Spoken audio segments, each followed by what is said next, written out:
தாய்லாந்தின் சுங்கைகொலோக்கில் நேற்றிரவு நடத்தப்பட்ட வெடிகுண்டு மற்றும் துப்பாக்கி சூட்டு தாக்குதல்களில் மலேசியர்கள் எவரும் பாதிக்கப்படவில்லை.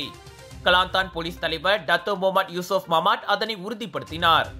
என்றாலும் அந்த அண்டை நாட்டின் அதிகார தரப்பிடம் இருந்து விரிவான விவரங்கள் பெறப்படும் என அவர் தெரிவித்தார். தற்போதைக்கு அப்பகுதிக்கு பயணம் மேற்கொள்ள வேண்டாம் என்றும் அவர் மலேசியர்களை அறிவுறுத்தினார்.